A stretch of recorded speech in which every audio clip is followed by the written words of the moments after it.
Good evening, visitors, and welcome to the Australian War Memorial's last post ceremony.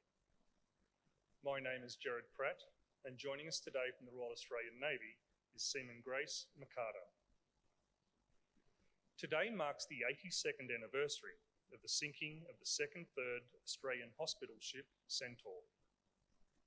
The Merchant Navy vessel was attacked at 4 a.m. on the 14th of May, 1943, while on her second run from Sydney to Port Moresby. The freshly painted white hull was illuminated by powerful spotlights, and clearly visible around the hull was a thick green band, broken in several places by large red crosses. While most people were asleep, a torpedo from a Japanese submarine struck Centaur's port side, hitting the oil fuel tank, which ignited in a massive explosion. Many of those not killed in the explosion or resulting fire were trapped as the ship started to go down, bow first, and then broke in two. In just 3 minutes, Centaur was gone. Of the 332 people on board, including the civilian crew and medical personnel, only 64 survived.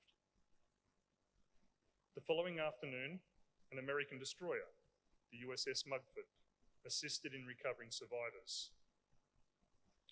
The loss of the Centaur deeply shocked Australia. The Centaur came to symbolise the courage of Australian women in war, and importantly, she also became a symbol of the determination to win the war. The wreck of Centaur was not found until late 2009, some 66 years after its sinking, lying at a depth of more than 2,000 metres off the southern tip of Moreton Island in southeast Queensland. This evening, we pay our respects to the men and women commemorated here on the Roll of Honour and to the survivors who returned home. We warmly welcome the family of Private Frederick Lewis Fortier and Private Alan David Fortier, whose story will be told shortly. We're honoured to acknowledge the members of the 2nd, 3rd AHS Centaur Association who are in attendance. Mrs. Sharon Bound, member of the Council of the Australian War Memorial, and Chief Executive Officer Paul Singer, and delegation representing Soldier On. We also warmly welcome Mr. Gavin Hicks, Vice President of the Returned and Services League of Australia, ACT branch, and the ASEAN, of the Australian Maritime Security Research Scholars delegation. As always, we welcome the veterans who have served, those that are still serving, and the families that love and support them. The live stream of this ceremony is made possible by the Returned and Services League of Australia and the RSL and Services Clubs Association. We welcome members who are watching the broadcast of this ceremony across Australia.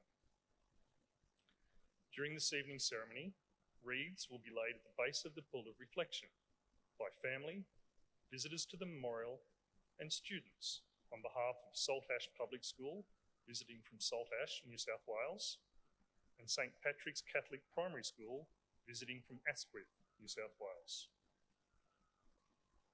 Australia's Federation Guard is the tri-service ceremonial unit of the Australian Defence Force. They provide a ceremonial presence at civil and military events and during visits to Australia by foreign dignitaries. The Guard will now dismount the catapult party from the tomb of the unknown Australian soldier.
If you're able, please stand and join in singing the national anthem.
For those that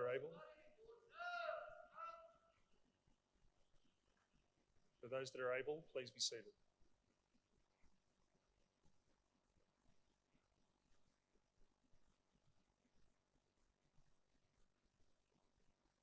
The Australian War Memorial was the vision of Charles Bean, Australia's First World War official historian. Bean landed with the Australian troops on Gallipoli and remained with them at the front through until the end of the war.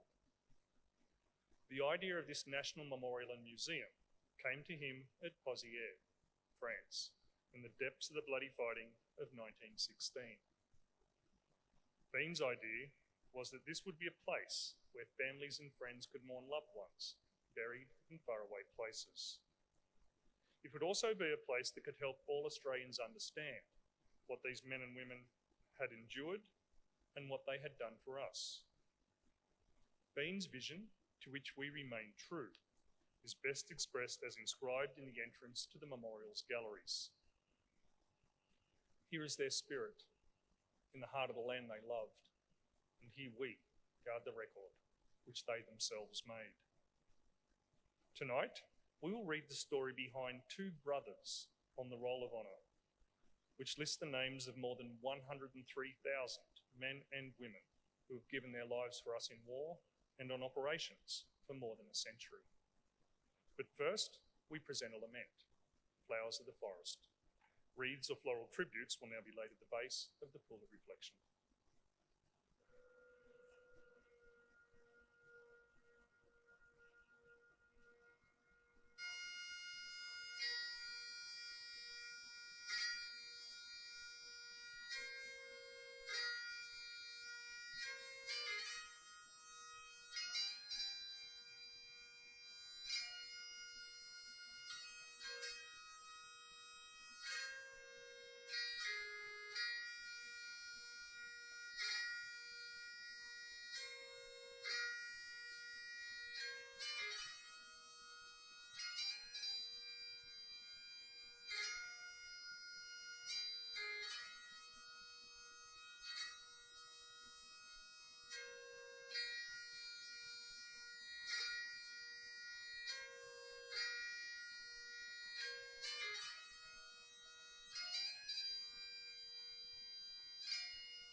Today, we remember and pay tribute to Privates Alan David Fortier and Frederick Lewis Fortier.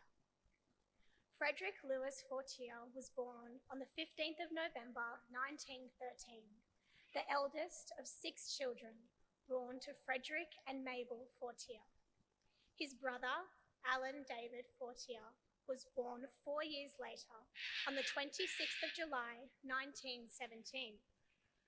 The brothers grew up alongside siblings Leslie, Sylvia, Mavis and Doreen, and the family moved to the Sydney suburb of Cronulla in the late 1920s. As young men living in the years of the Great Depression, neither had a permanent job. Frederick enjoyed driving and found casual employment with a friend doing deliveries. Alan, known by the nickname Bub, travelled to find casual labouring work. By the time of the Second World War, he was in Queensland. Alan enlisted in the 2nd Australian Imperial Force at Toowoomba on the 15th of June 1940. After beginning initial training, in August he was involved in a brawl at Nambour and was fined £5 as punishment. Allotted to the 2nd 25th Battalion, Alan travelled to Darwin with his unit for further training. In January, he was found absent without leave and confined to barracks for 6 days as punishment. In March, after returning to Brisbane to complete preparations for overseas deployment, Alan was again found absent without leave. Arriving in the Middle East in early May, Alan and the 2nd 25th Battalion moved out into the desert to help man the Egypt-Libya frontier against an expected German attack. They then returned to Palestine in preparation for the invasion of Syria and Lebanon. The battalion fought its major battle at the town of Munjayoun on the 19th of June, suffering heavy casualties. After the armistice came into effect in mid-July, the battalion travelled to Lebanon, where it formed part of the Allied garrison until mid-January 1942.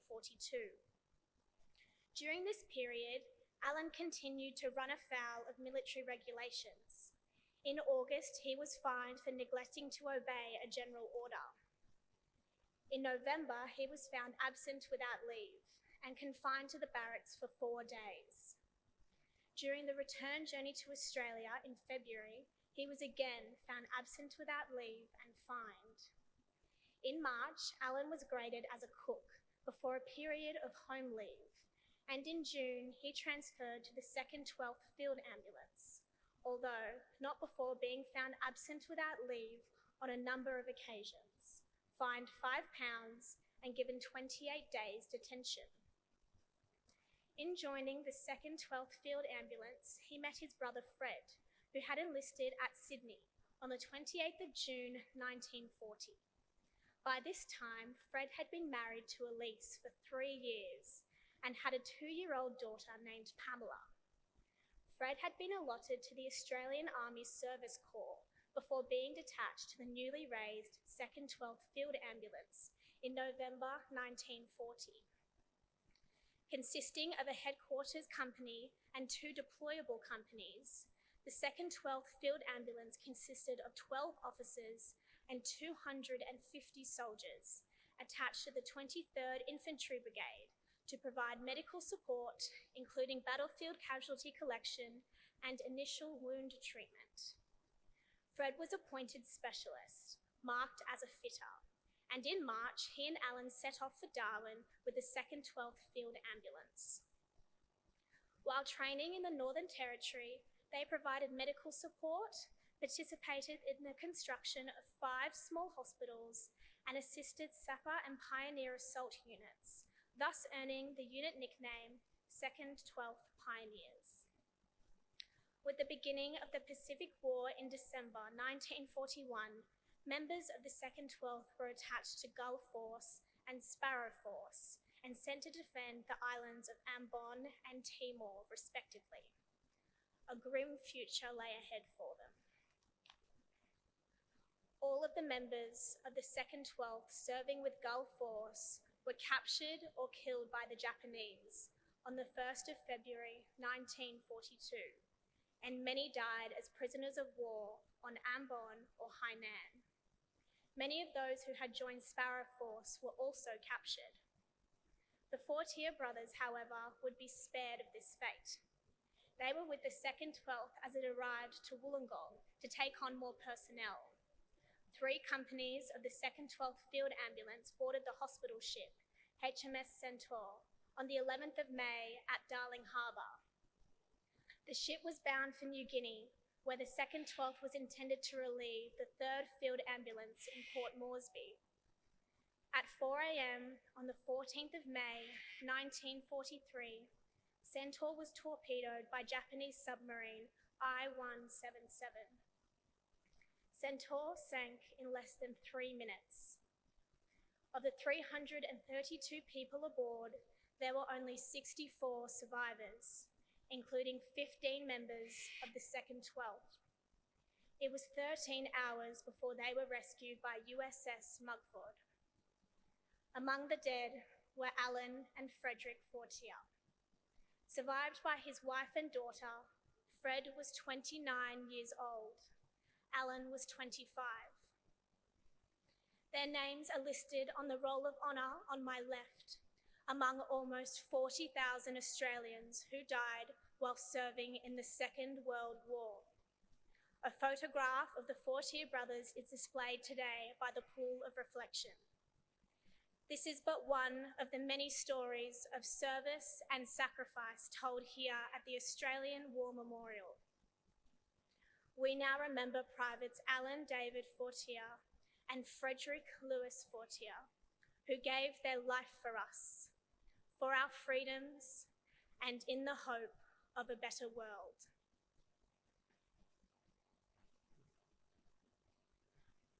For those that are able, please stand for the reading of the ode and the sounding of the last post.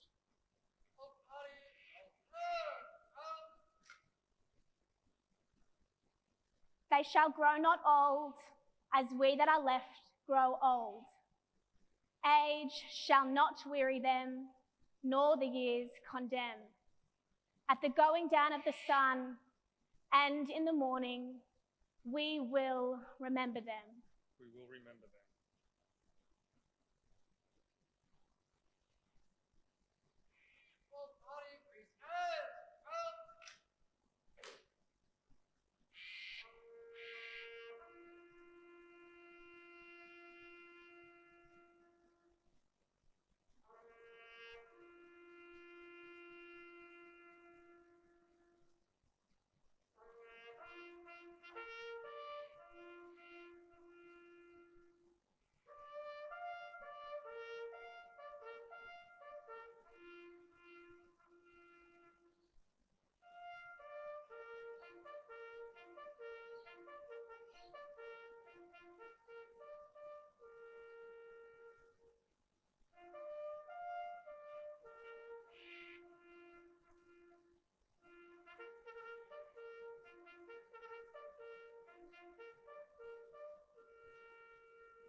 Lest we forget.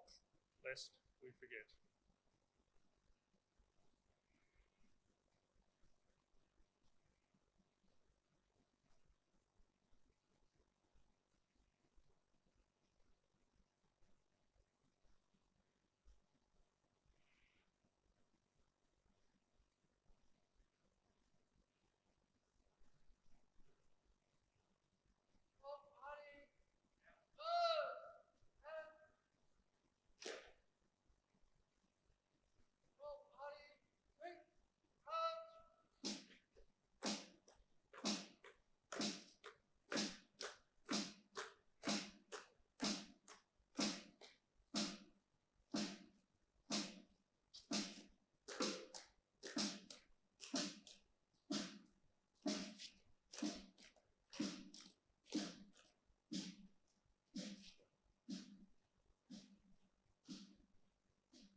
We leave you this evening with the words of the memorial's founder, Charles Bean.